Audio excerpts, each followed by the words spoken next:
Hello, welcome to Gardener's World. Now, sometimes I have to remind myself that where I'm standing now, in fact, the whole of Longmeadow, was just an untended field, completely empty of all plants.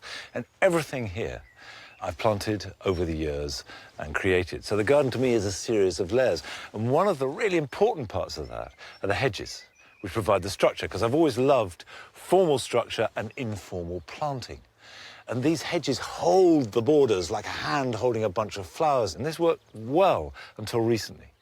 And then the dreaded box blight has ripped through the garden, and the fungus has reduced my box hedges to threadbare rags. And today I'm going to be looking at the perils and the joys of fungus in the garden. Come on. Also this week, Rachel gets behind the scenes at the location of Downton Abbey to visit parts of the garden that the cameras don't see. I'm especially lucky to be getting a private tour with the real lady of the manor, the Countess of Carnarvon herself. And James Wong joins us to reveal new research in plant diversity for insects. You look at this exotic mix and you can just see why us humans have fallen in love with how they look. But what do they do for our native pollinators?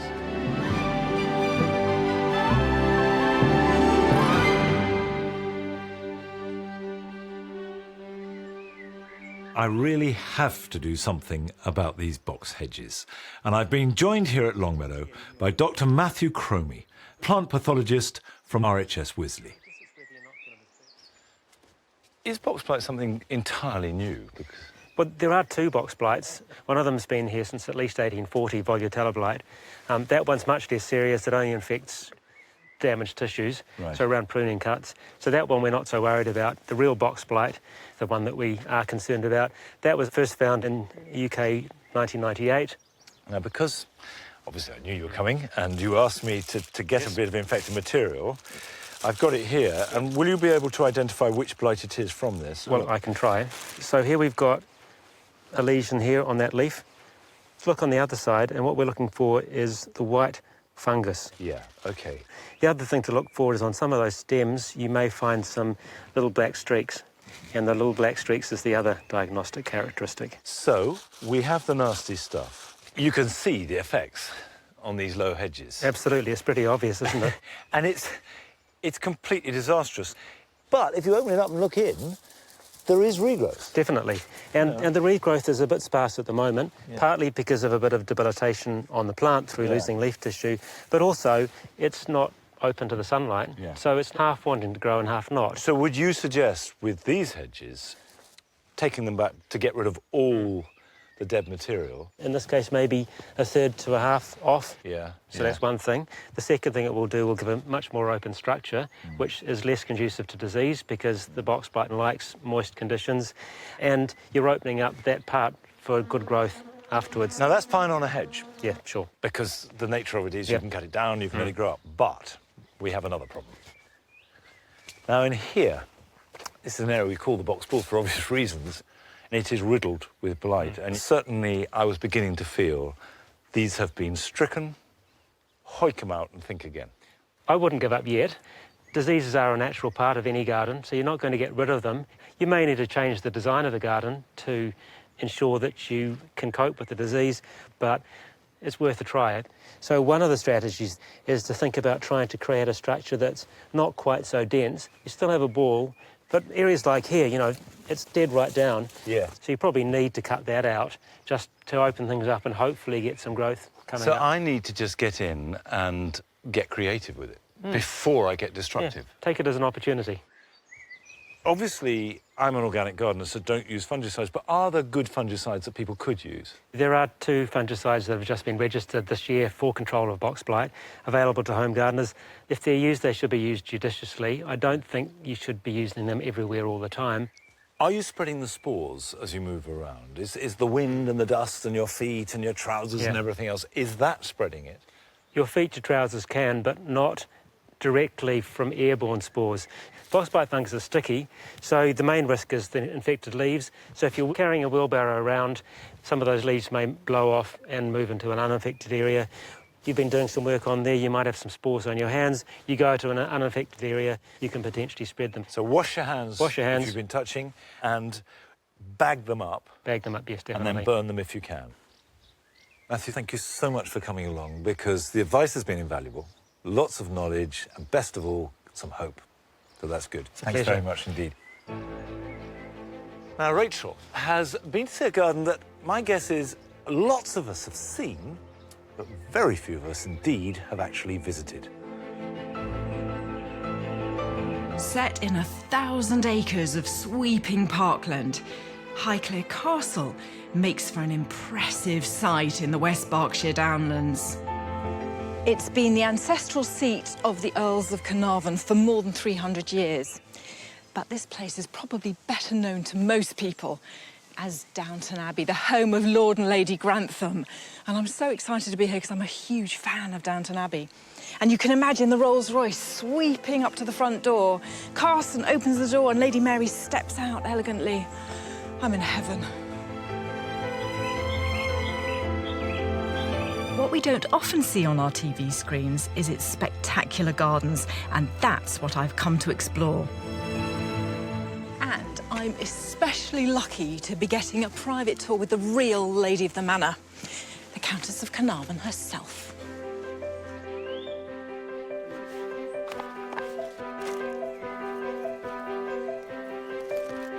Lady Carnarvon, hello. Hello. Can I give you a hand? That'd be lovely. How often do you find yourself actually out here, getting hands-on and... Do you know, for the last bit in the evenings, I've come after everyone's gone and have really enjoyed it. My husband and I, Geordie and I, come down with all the dogs. It's something we both love. And Paul, the garden, has a huge amount to do here, so an hour here and there, I hope, makes a bit of difference. It'll help it a bit, won't it? There we go. Thank you. Well, I have to say, the border is a sight for sore eyes. It's got these wonderful, sinuous curves snaking along the garden. When was this designed? It was the thing that my grandfather-in-law did with the gardens 40 years ago, was he commissioned the design of the secret garden, and there was nothing straight in it. So I think we follow that. We're not a formal parterre anymore. We were that 200 or 300 years ago, but not now. So we're keeping with the curvy, wavy, not particularly straight line in life. I like it. Yes, and I love those bays, the sort of the way that the colours just sort of pop in and out and you don't see everything at once. You can put something quite large on the edge of the bays, so you don't have to have small at the front and large at the back. Well, I'm very keen to see the rest of the garden. Good. Please. Well, let's go. Despite being situated in sprawling Capability Brown parkland, the gardens feel surprisingly intimate, and they're split into two distinct areas. So we're now in the monk's garden. We are in the monk's garden. It's a garden which was first created by the monks when they owned this estate, probably round about 749, and they gardened here for 800 years. I have to say, I mean, never mind the white garden at Sissinghurst, this is something else. Highclere, you know. I know, I looked at Sissinghurst. It's a great success this year. Every year is different, though, isn't it? The great big poppies are wonderful. And the white border I find just very calming.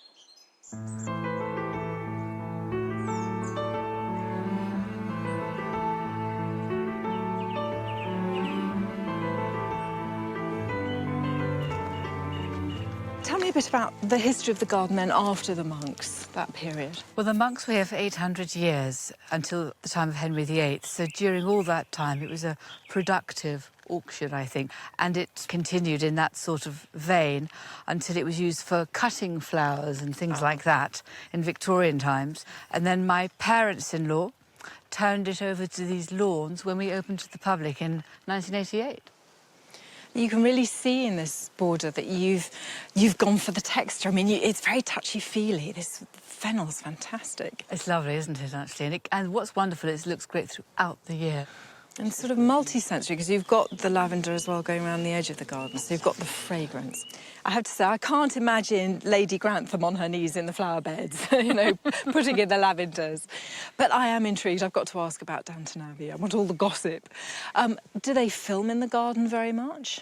They do film in the garden, particularly the secret garden, but they normally attribute it to Maggie Smith or Lady Grantham's dower house. Do you ever have problems where they're trying to film out of season, for example?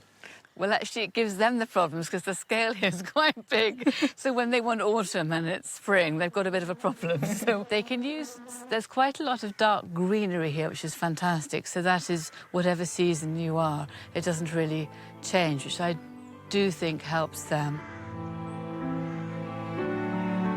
And just when I think I've seen everything, Highclere has another wonderful surprise in store. This meadow is so magical. It's heaven, isn't it? There's a massive different insects and butterflies and bees, and of course we collect the honey from it as well. So it really is a glorious part, and it's been such a success. Do you have a favourite part of the garden? I'm not really sure. It tends to be what I'm at the moment working on. I think it's the huge scale of it here, and I am just looking after it for my lifetime. And when I look back at what we've done, it's just part of the journey of where we're going. It's a wonderful place to work, very calming and very relaxing. You're never quite happy and you're always quite restless, so that's life.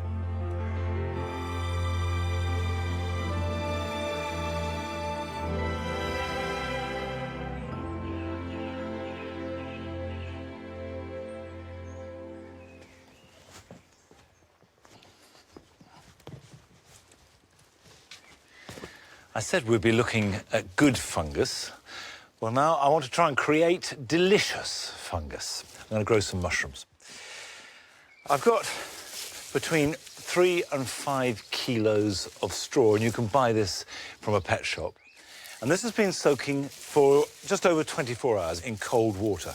So it's thoroughly damp, but I've then drained the water off. So it's soggy but not sploshy. And underneath here is a pack of grey oyster grain spawn. And these have got the spores in. And you mix 100 grams with up to 5 kilos of straw. And the way it works is that as this wet straw starts to decompose, the fungus will grow into it and then, in time, produce fruiting bodies. And it's the fruiting bodies that we eat.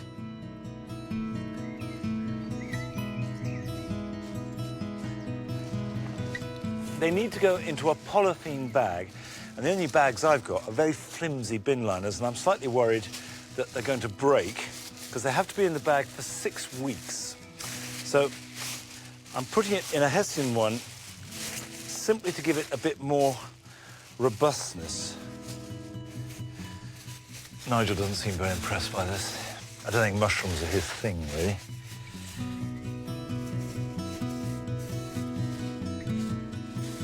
It's important that you use straw or dried stems because carbon-rich material needs fungus in particular, as well as bacteria, to rot it down. So as much as the straw is helping to produce our hopefully delicious mushrooms, the fungus, which are essentially the mushrooms, are helping to decompose the straw. It is a symbiotic relationship. Now, take them to their new home where they're going to spend the next 6 weeks. Come on, you can come too. Come on.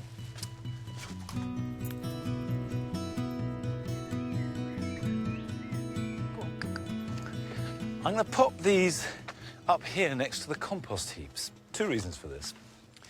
The first is that they're out the way and won't be disturbed and are nice and sheltered.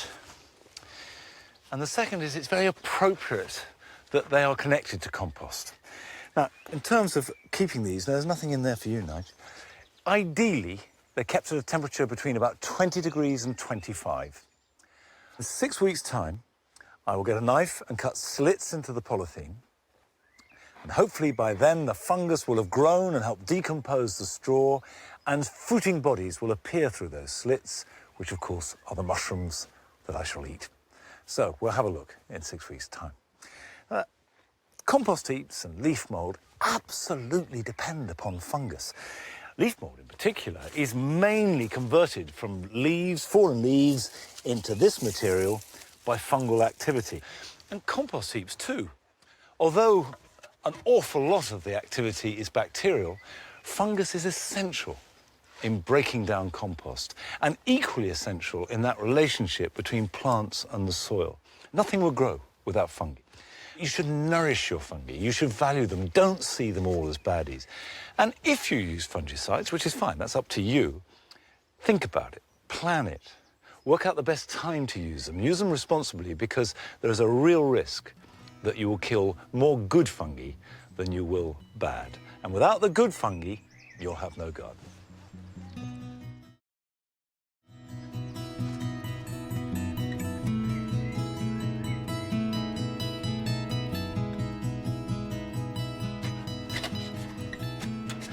I've got the greenhouse doors shut to keep blackbirds out. Now, these grapes were my pride and joy. This is the first year when we were looking for a harvest. And a little while ago, I opened the greenhouse in the morning because you want to ventilate greenhouses as much as possible at this time of year, came back to find that every single ripe grape had been eaten. Not one was left. And you can see, look at these bunches here. Plucked, and what was left behind were green ones, which have since ripened, just in the last few days. And it just is being pillaged by these dratty blackbirds, hence keeping the door shut. Now, I can't keep on with no ventilation, so one job I've got to do this weekend is to make a netting that I can weigh down, open the doors, and then put the netting up, and that will keep the birds out. And just accept the fact that I've got half the harvest that I otherwise would have had. Now, we know that insects are really important for a healthy garden, but this is something that more and more research is being done on. And James Wong has been to Wisley to find out more about this. The vast majority of our ornamental plants, 70%, are not really British at all, but they're actually alien species from the four corners of the globe. So even outside this classic English cottage, we have cestrums from the New World, from the Americas. We have beautiful dahlias, proper English garden plant, actually domesticated by the Aztecs of ancient Mexico. And right at the front here, a killer African crinum. Beautiful plants. You look at this exotic mix and you can just see why us humans have fallen in love with how they look. But what do they do for our native pollinators? A meadow like this on a warm summer's day is positively buzzing with them, all gathering the nectar they need from the flowers and pollinating them in return. They thrive in habitats like this, where they've been living for thousands of years. So perhaps because of that, we're often advised that the only way to help them is to plant native species, and that exotics are, well, somehow inferior in some way. But is there really any evidence for that claim? To help give us some tried and tested guidance, the RHS at Wisley has been running a unique field experiment called Plants for Bugs. Dr. Andrew Salisbury is the entomologist on the team who has been running the experiment for 4 years. Andy, you've got to have the most beautiful scientific experiment ever here. Tell me what's going on.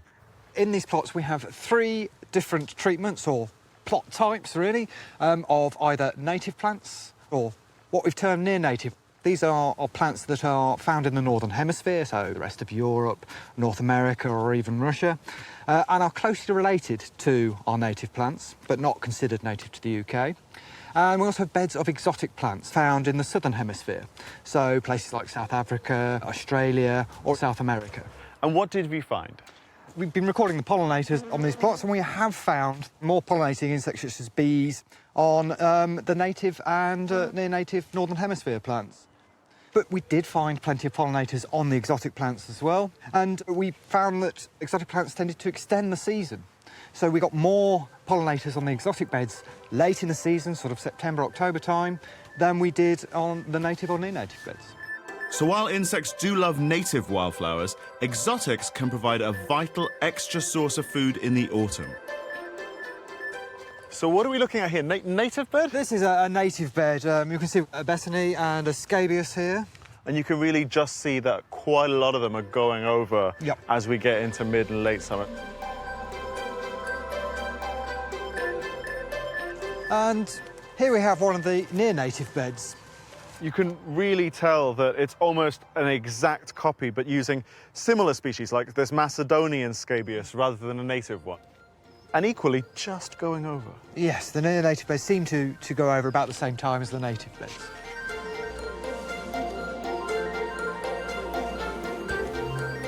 And here we have finally one of the exotic beds. I'll talk about exotic. This Lobelia tuber is specifically evolved to attract hummingbirds. So you'd think that there's nothing in the UK, no wildlife would be able to figure out what to do with that.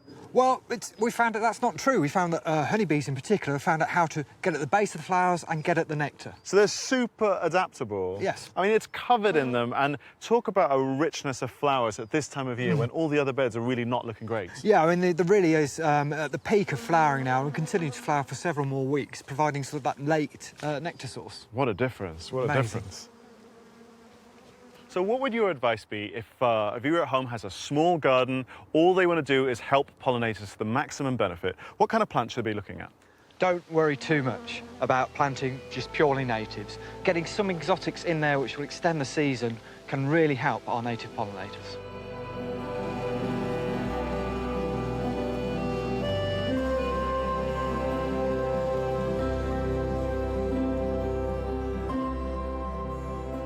So this exotic cocktail, using botanical ingredients collected from all over the world, has made British gardens what they are today.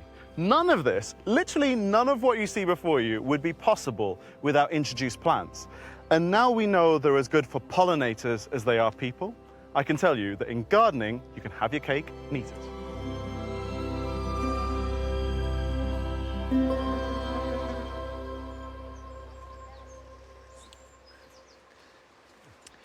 It's good to know that we can grow a really diverse range of plants and attract lots and lots of insects into the garden, and it certainly seems to work for us.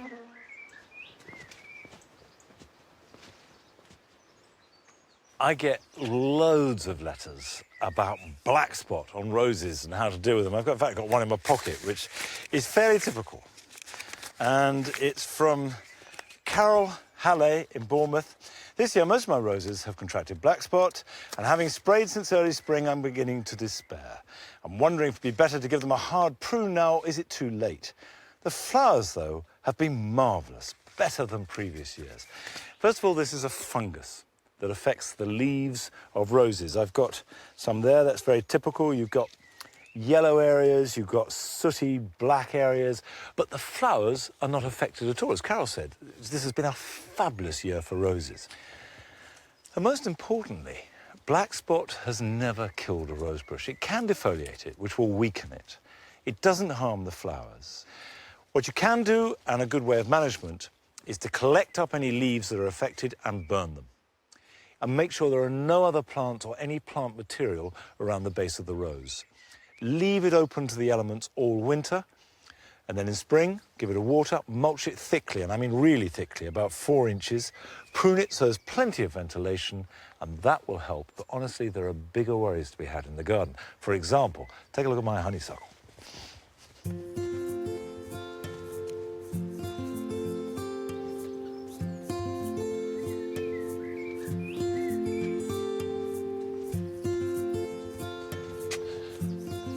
This honeysuckle does look, at first glance, absolutely disastrous. But in fact, it's not as bad as it seems. There is a problem, and it's fungal, and that is powdery mildew. And you can see there that the fungus creates this powder. It's sort of grey, white, looking like a touch of ash or talcum powder. In fact, that's not uncommon. Clematis get it too. You've got a perfectly happy clematis here, but down the base, dusted with this mildew. Now, that fungus depends upon very dry conditions. And when you start to deconstruct the honeysuckle, it makes sense, because it's grown up through the hedge. and created this bird's nest. It's planted on this side. We've got it planted either side of the hedge, right near the roots, which means the hedge is taking up all the moisture. The bird's nest effect is creating a canopy, so if there is rain, it can hardly get through to the ground, and when it does, you've got the hedge and other competition. And the poor thing is bone dry, hence the powdery mildew. But if you look, there's plenty of new growth. So the way that I'll deal with this is cut it back along the line of the hedge, pull out all the dead material, clear around the roots, give it a really good soak and a mulch, and I think it will grow back fine. So that's me sorted for the weekend. Here are some jobs for you.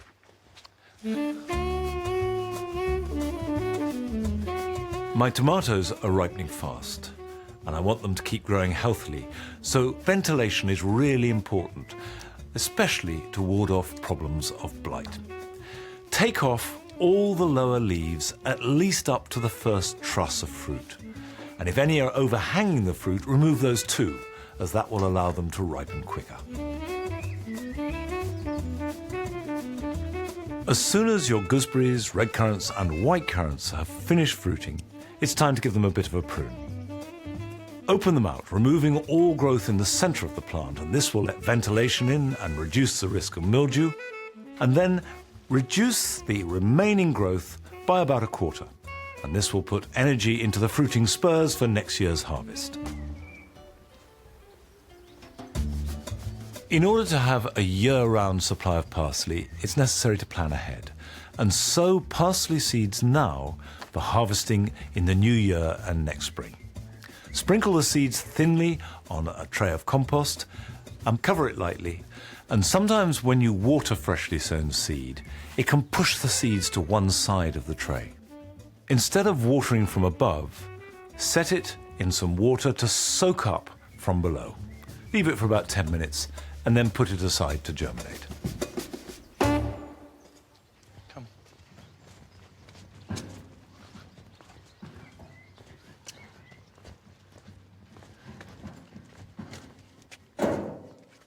That's what you want, isn't it? Now I'll take Matthew's advice and cut out the dead wood on these box balls to encourage the new wood to grow. We can salvage this, either as cloud forms that will bond together, or if that doesn't work, I can cut them all right back to about half the size, let light and air in, and that may well resist the blight. So first step is take some material out. And if I go back to something living, that means cutting that out there and putting it in a bag.